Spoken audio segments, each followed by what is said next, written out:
All right, testing 1 2, bro. Can you hear me? Can you hear me? Oh no. Sorry, I have my AirPods in. Let me just quickly. Sorry, I should have been speaking rich. My bad. Yeah, dude, I don't speak broke. For UTDTV, this is Data Transmission, your podcast talking about social issues in the technology sector. On today's episode, we will be talking about China and some of their new technologies. Joining with me here on this podcast, as always, is my friend, Pranjal Satija. Yes. He's here. Yes, I am. So, you might wonder, why are we talking about China on this podcast? It's about tech and social issues with tech. Well, it turns out it makes sense because China has a lot of technology companies, definitely a growing importance in the technology sector. Yes. And there's some questionable kind of ethical dilemmas about some of the things they're doing, kind of creating some social issues that we kind of want to talk about because it's an example of something that could potentially happen with some of these technologies, but it just hasn't quite happened in America and might not. So it's kind of they're a little bit ahead in the future in that regard, and we're kind of seeing how that works out. And you know, it's good to look ahead so we can sort of see what's going on elsewhere in the world and learn from it before we have to deal with it. Yeah, so China has been having a growing importance. Some of the list of the richest people is majority Eastern Asian. So from China down through Southeast Asia and a lot from Singapore and Japan up north as well, always as expected. But the biggest tech companies too are becoming more and more Chinese. Yeah. And you know, so if you look at the list of the top 10 biggest tech companies by market cap, you know, you have your expected American giants up there, like your Apples and Amazons, Alphabet, Microsoft, and Facebook. And then after that, in 6th place, you have Alibaba, then you have Tencent, and you have Samsung, which is South Korean, I think. Yeah, they are. It sort of counts. I don't know. I mean, it's referred to, I think, in several kind of CNBC and Forbes as kind of the Asian wave is apparently what they're referring to it partly as. Okay. Just kind of the real growing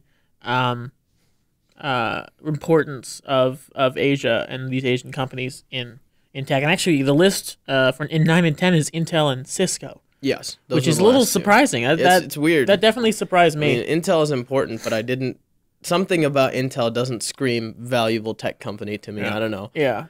They make a lot of money. They do. And Cisco too. I mean, I guess they're more or less the main provider of networking solutions now. Yeah. And they've really done a good job pivoting that business model. Yeah. But one of the interesting things about a lot of the companies in China is they're more or less equivalents, or they at least started as equivalents of U.S. companies, because in China they have this thing called the Great Firewall. And what that does, more or less, is protect the Chinese people from the American companies, so they don't have access to Google, to YouTube, to Facebook, and those kind of things. And because that's still something people wanted access to, they came up with Chinese equivalents. Right. So you have companies like Alibaba, Yeah. which is Amazon, kind of Amazon and eBay hybrid. And you know, Amazon is like eBay now because you can start selling stuff on Amazon. So Yeah. it's They have that. They have Alibaba in China.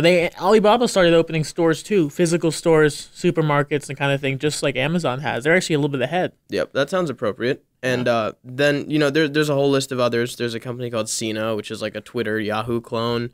You've got Baidu, which is a lot like Google. And we'll get to this later, but Google might be the new Chinese Google. Possibly. Possibly. Then there's one called UTDTV. I'm probably mispronouncing that, which is sort of like a YouTube Yeah, clone. it's what they have instead of YouTube, and it's all censored more or less, And as then you everything is there. And then you have these companies that, you know, a lot of people have heard of. There's Xiaomi, there's Huawei. OnePlus is also a Chinese company, is it not? You have a OnePlus phone, Yeah, don't if I'm not mistaken, I think Xiaomi is their parent company. Maybe. I don't know. I could be completely wrong with that.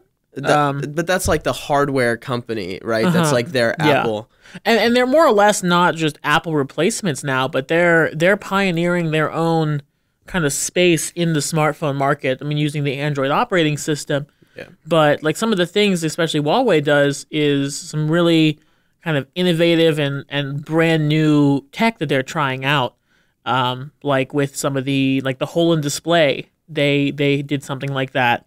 Which I think, before Samsung. for the record, I'd like to make it clear. I think having display hole punches is a lot worse than having notches. I just want to make sure everyone knows I feel that way. We are in disagreement there.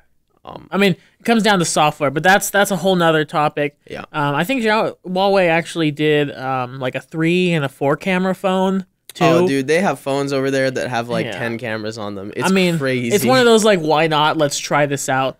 Which is neat. And because Chinese consumers are a lot more like receptive when it comes to these new sorts of technologies. Yeah. I remember when Apple launched the iPhone 7 here, and it had a measly 2 cameras on the back. Everyone was like, that's so stupid. Why do you need 2 cameras? Mainly because the people who are sort of in the tech community, who are like tech forward, they get it. Well, that's not the majority of the consumer market. Exactly. There. And that's what I'm pointing out is I think in China, a lot more people are very well versed in technology because it's a much bigger part of their lives there. They're much less afraid of it in China. I can imagine that.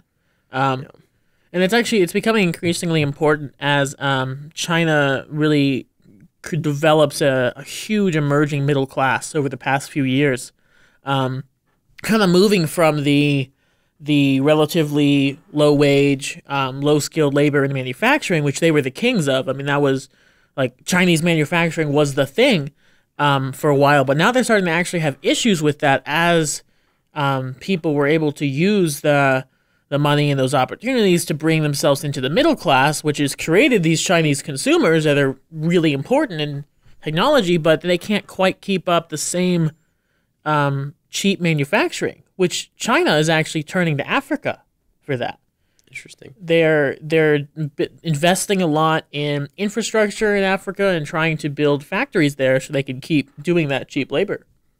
Yeah, it's China. Another thing that I think is alarming, maybe, is the fact that they don't let companies from out. And this is sort of like the big controversy or the argument that Donald Trump is always talking about. Not just him, but other politicians. Yeah. Which is that they don't let American companies compete in China. No. So, like, just an example of that, like, if you look at Tesla, Tesla is probably the most sort of hot car company right now. Tesla can kind of just do what they want right now. Yeah, more or less. And they're not actually able to, like, sell cars in China. They're opening a new factory in China, which will be partially owned by the Chinese government, just so they can make and sell cars there. Yeah. And the demands of Chinese consumers and the behavior of the Chinese government is becoming more and more relevant in informing the decisions that other companies make. This might be like a weird example, but I like cars, so I know about this. Lamborghini started making an SUV recently, and Lamborghini's thing is always to have large, naturally aspirated engines. They have V12s. And they made this SUV called the Urus, and their idea was that they would hopefully sell lots of them, especially in China, because as we pointed out, an increasing number of the world's wealthiest people are in China and Southeast Asia. Yeah. And in China and Southeast Asia, you can't have V12s because the taxes are too high. No. So they have all the pollution issues because they have so many people coming into the middle class. They're moving from industrial to post-industrial. And they don't have the same kind of environmental laws that we have. Exactly. And so, you get these I just used car companies as an example, but Lamborghini then launched this SUV that we're talking about with a smaller 8-cylinder engine just for China. And, these are some of the most desirable, influential brands in the world. Yeah. And, Apple, like, no one really talks about this, but, gold iPhones became a thing, like, 4 or 5 years ago. That was almost entirely because of China. No one in America wants a gold. I don't know anyone who has a gold iPhone. And the gold iPhones were made to be sold in China. Really? That's like I didn't the rumor. Know that. That's interesting. Is that gold iPhones are made for China. That's interesting. So, if we want to talk about, there's another company we kind of didn't mention earlier, because of how important they've become, but WeChat, yes. which is owned by Tencent. Tencent also is now a 10% investor in Reddit. Tencent invests in. I'm just gonna go ahead and pull up their list because they invest in a lot. Tencent. But in the meantime, companies that Tencent invests in. In the meantime, WeChat is more or less started as the Chinese Facebook, but has kind of become this whole thing that Facebook is almost trying to copy. It's not just a social network. It's a messaging app. It's how you pay for things. It's how you play games. In the city of Shenzhen, more or less, no credit cards are accepted. Bloomberg did a video on that, and everything is paid for with QR codes, which kind of never really took off in America, but in China they're everywhere. I saw from this video, and you're paying through your WeChat, which is just it's interesting, and it's definitely it's a mobile payment like we have, but entirely widespread and fully adopted. And exactly, it's like, do you have those companies? Yeah, I just pulled them up. So I'm gonna quickly point out the American companies. Okay. Just because a lot of the companies they own we don't see outside of outside of China. But video games is a huge thing that Tencent has been investing in. Yeah. So they own 40% of Epic Games. They do Fortnite. Oh. They wow, own that's a lot. A significant stake in Ubisoft, in Activision Blizzard, in Riot Games, Supercell, that's the Clash of Clans company. They own Take-Two Interactive. Take-Two Interactive They fully own or majority stake in that? The stakes in all of these companies. Okay. They don't own any of these. Not necessarily majority, but they have investments. They have investments in them. And Take-Two is behind GTA, 2K. That's interesting. So that's that's almost the entire video game market there. Right. That's like a lot of video games. And then within China, they own pretty much everything. I'm just going to end it there, everything. I mean, they've got social. Yeah. They have 3 of China's biggest social apps. There's one called QQ, there's WeChat, and I think the last one is called QZone, which are all owned by Tencent. Interesting. They have their own version of Alexa. That it's not, obviously it's not Alexa, but they have their own like digital voice assistant. I'm assuming it speaks Chinese, probably. Of course. And WeChat has almost 1 billion, probably more than 1 billion now. I remember they were at 940 or something in June. So they've got 1 billion users. Yeah, that's a lot. I mean, China has 2.4 billion people, last census estimate. Yeah, China's got a lot of people, and Tencent is getting to the point where they're actually able to challenge Google now in terms of ad revenue. Oh wow. Wow. And share of the maybe not absolute revenue, but share of the digital advertising market. Tencent, only 17% of their money comes from ads right now. So if you think about the fact that Facebook is 97% funded by ads. So, I'm sure that there's a huge potential for them to tap into digital advertising to make a lot of money. That's interesting. That kind of brings us to the point of why does this matter, and what are the social issues that are really connected with this? Yeah. Because great. There's all these really popular Chinese companies, which by itself is just there's nothing wrong with a company that's not American. It's just making a product. Exactly. It's just it's different than what we've seen for the past 50 or so years, and it's nice to have kind of this global competition, which strengthens all businesses generally. But in this case, I don't think there is competition, because if not in China, but our companies are competing with some of these in the U.S. Right, but what I'm talking about is if you look at apps like WeChat, right? There's no pressure on Facebook to try and compete with them, because they just can't. It's not an option, because Facebook Messenger, I'm sure, isn't allowed in China. No. So I think it's still a little anti-competitive, but continue. Yeah. That's... So what you see of this is all of these companies, unconfirmed, but very substantiated rumors that the Chinese government has complete backdoor data access to all of these companies. There's probably a 99.9% chance that is actually true, just because kind of the way the government and the single party, which is technically a communist party, the way they allow businesses to operate in a free market, or a limited, controlled free market, and then operate as a country on the global free market, is only with the permission and influence of the Chinese government. So you have apps like WeChat, right, that are more or less the one app people will use throughout the day. I mean, you may use 2 or 3 apps throughout your entire day with that. You'll catch up with your friends, you'll talk to your friends, you'll pay for stuff, and WeChat has, like, when I say WeChat has everything, I mean it has everything. They've added, like, Tinder-type features to it. Oh, I bet. You can, like, call rides. So, by the way, Uber and Lyft don't exist in China. They have a company called Didi. If that wasn't already... If that wasn't clear... most American companies don't exist in China, but they have Chinese equivalents, owned probably by Tencent. Right, and WeChat is, like, pretty much all of... like everything you use digitally sort of rolled up into one hot mess on your phone. And conveniently, it's not literally controlled by the Chinese government, but WeChat, they have no bones to hide about the fact that they do cooperate. They don't, frequently with the Chinese government. I mean, it just consists. I mean, they've actually they have released that all sorts of data mining that the government has full access to, and they know everything you'll buy, everything you do and say. And it's used to build advertising portfolios of you for ad revenue, but also just to help accomplish some of the goals of the party. And that's where, talking about, ad revenue and data collection aside, we'll probably talk about that in another episode.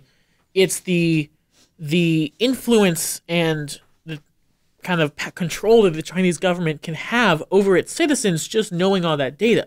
Right. And they say, oh, if you have nothing to hide, there's no issue with it.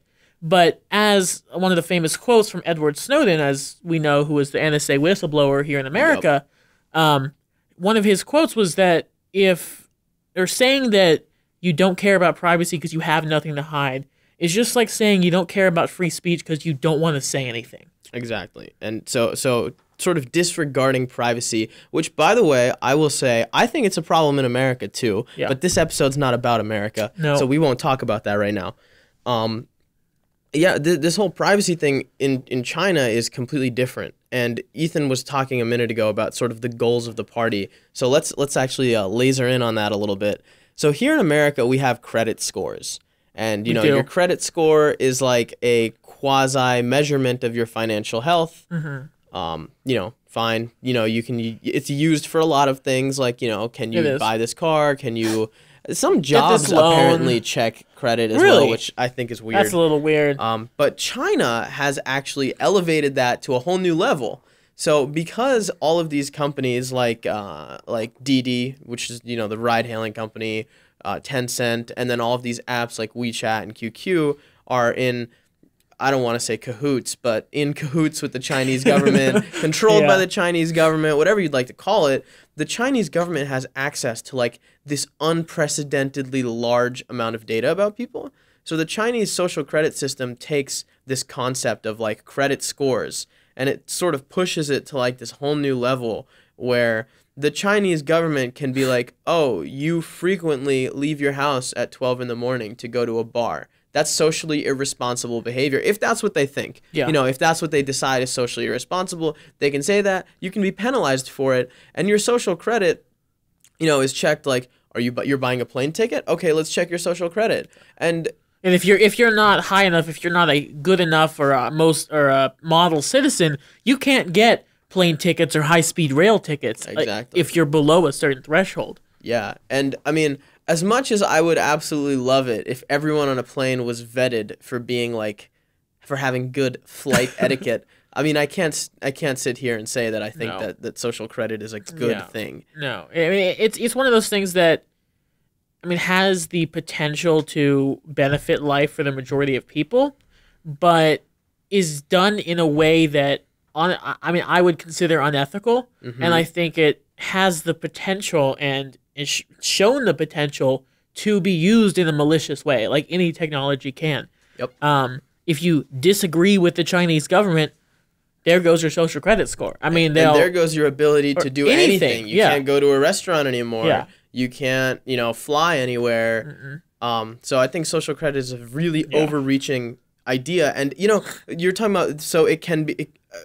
It has the ability to be used maliciously. It was created to be used in a way that's arguably malicious. Yeah. Because the Chinese government created social credit to sort of control their citizens. And actually, they published a paper about this, which I've got. I had it pulled up here a minute ago. Yeah, the paper was titled "Planning Outline for the Construction of a Social Credit System." Oh. The State Council, I guess, is like the Congress. Yeah, I have no idea how the government works and over there. They published that, and here we go. The system's stated purpose was to ride herd on corrupt government officials, penalize the manufacture of counterfeit consumer products, and prevent mislabeled or adulterated food and pharmaceuticals from reaching the market. So then Seems like a more or less noble, limited goal. Right, but then they go on to say that it would truly be a, quote, system that covers all of society. Oh. And then it goes on. Well, that's a red flag. Yes, absolutely. Maybe with some yellow stars or something on it too. Yeah, and then like they the Chinese flag. They go on to say that this is a level of control over citizens that Confucius could only dream of. Oh, so I see. Yeah, it's interesting. And they accompany with this system also with facial recognition. Yep. They have probably the largest facial recognition array and system. Ever. It's embedded in. It's used to pay for things. Also, like you're paying with your face. You're using it as an ID card, as keys and that kind of stuff. But any movement is also fully tracked because there's cameras everywhere. They have, I think they currently have about 200 million installed cameras, and their plan is to get up to about 540 million. So that's like CCTV. one for every 4 people. Is Yes. that what that comes out to? More and that's or less. in public. That doesn't Yeah. count the ones where you carry Yeah. around in your pocket all Yes. day, because there's like 8 of those per person too. Yeah.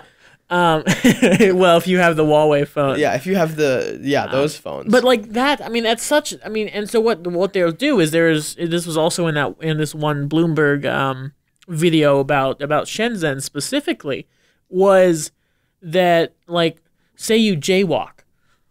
Obviously, it's a public nuisance or whatever. It's technically a crime, and whatever they'll see you doing that through those cameras and immediately take that fine from your WeChat account. So they'll fine you, right? And there's no like if you get a traffic ticket in America, there is, you can either pay it or you go to court to resolve it, and there's a level of due process, right? Absolutely. You break a certain law there, they see you doing it, they will just take the money. It won't even like send you a bill for a fine you have to pay. No, they'll literally just take the money immediately. And then your face will be on a public shaming board. Like a Times Square style large billboard in the city of faces of people that have committed these public nuisances. Can you imagine that here? Like No. you walk out and you see like Russell Brand's face on a billboard. It's like, this is a bad person. Yeah, that no. doesn't seem right. No, absolutely not. Is it one way to accomplish some of the goals of building a better society? Sure, maybe, if you look at it in a certain way. But you talk about such an invasion of privacy. There is no such thing as privacy. There's no private life over there. Yeah. It's interesting. Privacy doesn't exist in China. And on top of that, it seems, actually, I don't know if it seems like this or if that's just implicitly what has happened. Like, Chinese citizens were never given the sort of choice of whether or not they would like to partake. Because I think here, one thing that we have is, I personally feel that people are too willing to relinquish their privacy for convenience, but at least they kind of have the choice to not do that. One thing I'm interested in is what would happen in China if you told everyone, okay, like, now you have this choice to, I guess, opt out of these government type things in exchange for added privacy. I'm curious about that. I see. I don't think that's something that they would necessarily want to do, because if the eventual goal is kind of controlling the citizens, and I'm not going to claim to know what the Chinese party thinks. Right, and as far as they've said, all they want to do is they want to like reduce fraud. They want to hold people more accountable for their actions. And we don't necessarily even know how the Chinese citizens feel about this because they can't speak about it. I mean, they have no way to actually disagree or express concerns with these systems because of the potential consequences and the fear of potential consequences. And like as technology increases, we may be approaching this point in certain ways in the U.S., but it's interesting to consider that. I mean, if you look at how successful China is as an entity in business, as a nation, there's a lot of money going there. I mean, there's a lot, but internally, it's not that way. So it's like they're more or less they participate in a global kind of free capitalist market, but that's more or less achieved through total control and the lack of rights for their citizens. Yeah, and actually, one glimmer of hope that I would like to, because I know we're approaching our end time. Yeah. But one glimmer of hope that there is that I just want to hopefully get out there is, so social credit doesn't fully exist in China yet, right? It's still sort of being implemented, and there are some sort of positive, at least positive meaning against social credit things that citizens are doing. I have an article from The Atlantic that I guess we can link to. Talking about opposition that some Chinese citizens have had to it, and an example is there was in a coastal province named Zhejiang, they rejected a tool. It was a social credit like app, I'm sure, or maybe it was like built into WeChat or something that would let you sort of inform on your neighbors. So if you saw your neighbors doing socially irresponsible, a snitch system. Exactly. Like if I saw you, smoking, like sneaking out to smoke a cig at 2 a.m, but you left your phone so that the GPS wouldn't catch you doing it, I could inform on you. Interesting. Or I could report that action. And the citizens fought back against that. They were not okay with this. Interesting. Someone said that's neat. Yeah. The Wall Street Journal had 2 people there named Jeremy Page and Eva Du. They reported that locals have said that it reminds them of the denunciations from the Cultural Revolution that Chinese elders still speak about today, and about how they really hate those things. Yeah. So maybe. Yeah, I mean it's interesting how China is a Black Mirror episode. Yeah, China is take parts of every that was one of their big ones, at least for social credit. And my favorite episode, White Christmas. With all the surveillance, and it was more of an eye kind of implant. It's a whole thing. But yeah, not to sound too gloomy or depressing or anything, but I'm interested to see what happens with that. I feel like that whole thing with the citizens fighting back provides some hope that the people will, and the kind of the human nature will eventually win over. Possibly. Maybe. But we'll see. But I think that does show, and we'll end our show at this point, that no matter where you are, what culture you are, snitches get stitches. Don't be a snitch. I guess, yeah. That's what I want to. I think that's what I'll leave you with today. Well, that's Ethan's lesson of the day. That's my lesson of the day. All right. Lessons with Ethan. Well, all right. Thank you everybody for tuning in to this episode.